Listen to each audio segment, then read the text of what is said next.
We as Muslims stand with President Trump because he promises peace. He promises peace, not war.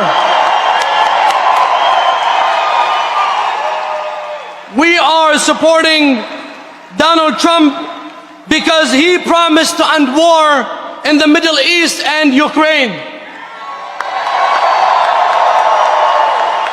The bloodshed has to stop all over the world, and I think this man can make that happen. Now Arab Americans are begging black folks for help after voting Trump, after ignoring all the warnings. It's funny how people only listen when they start feeling the heat. It's so funny, guys. So let's break this down. One of the strangest tragedies in this election result is the Arab population in Michigan.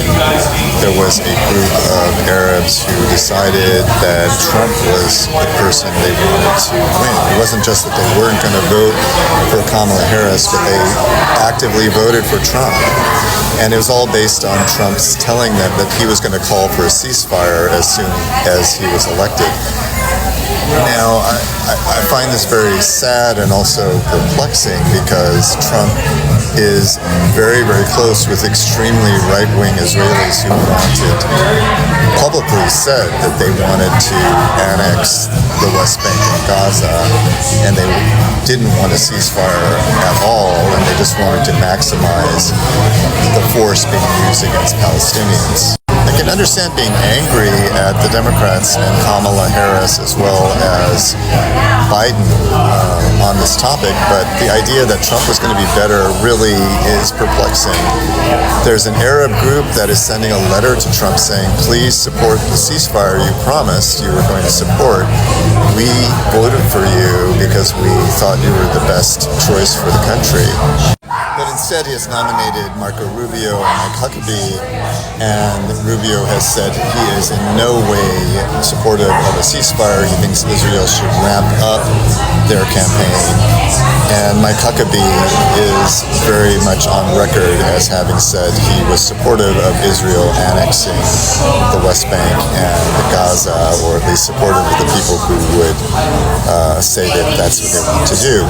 The situation for the Palestinians is going to get much, much, much worse. And this is the outcome I was concerned about.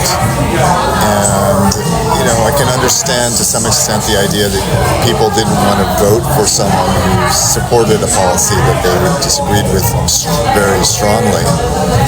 But the risk of it getting so much worse was something that I just didn't feel was worth it, was worth sending that message to the Democrats, because Palestinians really don't have much time and they don't have much space to go for 4 years or longer in the situation that they're in. Arab Americans are speaking out, saying they regret voting for Trump. Now they're asking black folks for support, for unity, for help. But the question is, where was that unity when black Americans needed them? Let's watch these clips and talk about it. If you don't want to vote for Jill, vote for Donald Trump. But do not give a vote to Kamala Harris and expect to be welcomed by my community.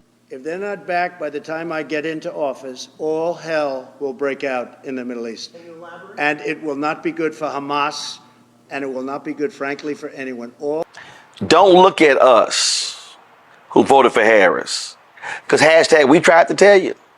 If you don't like President Trump, then you should move. I'm sure the illegals will give you a ride on their plane.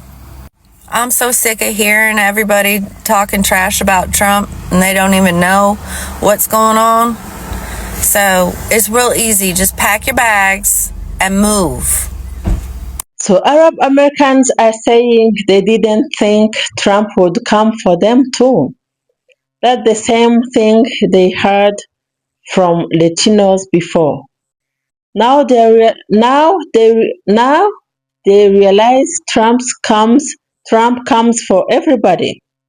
I came home the day I met Trump, and I gave my son a MAGA hat, And I said, I guess we're there.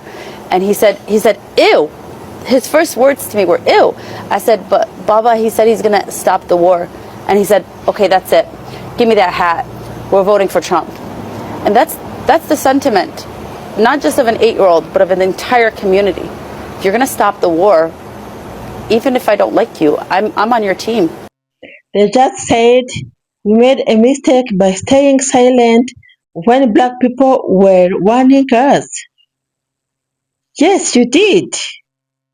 Yes, you surely did, because they were loud, they were clear, but you all didn't believe them.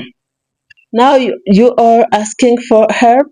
It's hard because they remember how you all distanced yourselves when they were in the fire. They thought he was only bad for black folks, not Latinos. So now that it's personal, now you are awake? Oh wow, this is crazy.